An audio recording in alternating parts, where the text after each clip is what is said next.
And Hyde Park on Hudson is in cinemas now. Next up, the Dulwich Picture Gallery is Britain's oldest public art gallery, and now it's getting something of a makeover. Parts of it have been transformed into a 17th century church to coincide with a new display of work by the great Spanish baroque painter Murillo. I went along earlier this week to take a look.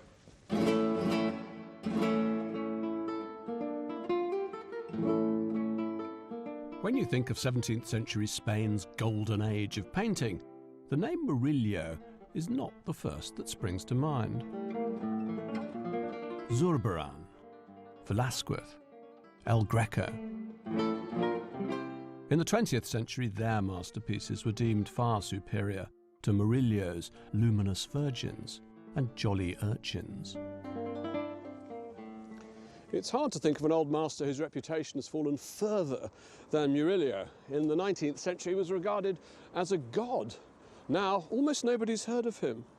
In my book, he was one of the great artists. Not only that, his story is deeply moving. It's one of tragedy, compassion, ultimately hope. And I hope that this exhibition opens people's eyes to his true genius.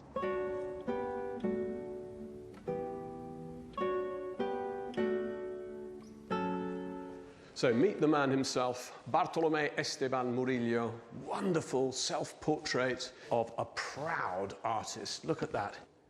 But what really strikes me about this picture is his face. There's something very wise, very compassionate, but also very melancholy about that expression. And he had lived a hard life. His wife died after just 20 years of marriage, having borne him 9 children, only 4 of whom survived. And Murillo, in fact, painted this picture, as the inscription tells us, for his children.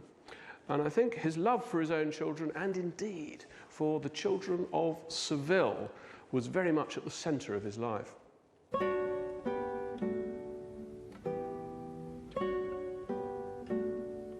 Murillo is best known in Britain for his sensitive portraits of street children. Sadly, he had no shortage of subjects, because although art had blossomed in its golden age, by the second half of the 17th century, Spain was suffering. Seville, during Murillo's lifetime, was absolutely ravaged by plague, by famine, by crop failure. The population of the city halved, and the streets were full of beggar children, vagabonds. The pictures call attention to the plight of the city's poor children, and they also ask a question. They say, what can we do? Murillo was joined in his quest for the answer by Don Justino de Neve, canon of Seville Cathedral. Wealthy and devout, he founded religious buildings offering sanctuary for the needy. In Murillo, he saw a man who could paint powerful symbols of spiritual salvation. A lifelong friendship and patronage was born. Their most ambitious project was the reconstruction of a local church dedicated to the Universal Mother, the Virgin Mary.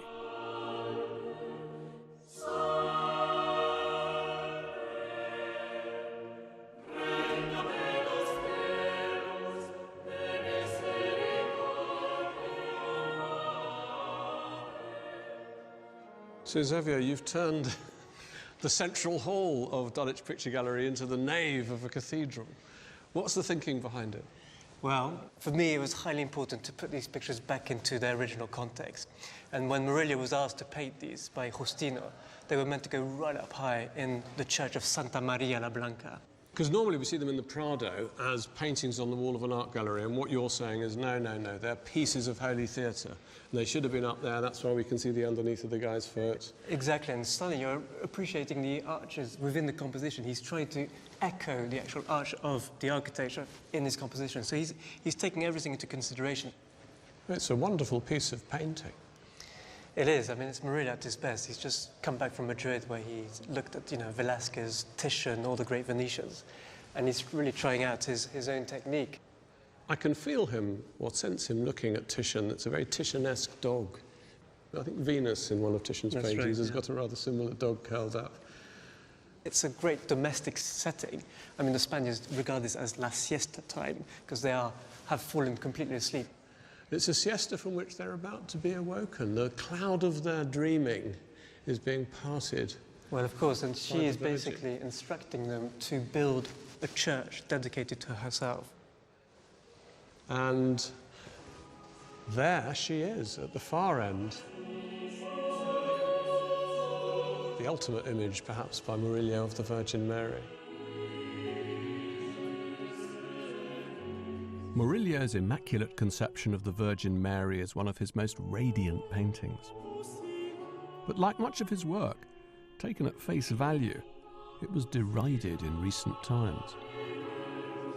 It's precisely the kind of painting that gave him for so long such a bad name. It's been dismissed, this kind of painting. Chocolate box, saccharine, sentimental. But if you clear your mind of those prejudices and see it in the context of Murillo's life, Murillo's Seville, you can see it for the radiant masterpiece that it is. Look at the way the Virgin rises up, the rhythms of her drapery. Look at the way she's clothed in the sun, she treads on the crescent moon. And I love this joyful crowd of cherubim and seraphim. I wonder if Murillo thought of them as cherubim and seraphim, or whether he thought of them as the souls of his own lost children, of the children that he and Justino de Neve did so much to try and help. I think it's an image of great hope. It's a way of telling the people of Seville that despite the darkness, despite the loss, despite all the death, at the end, there is light at the end of the tunnel.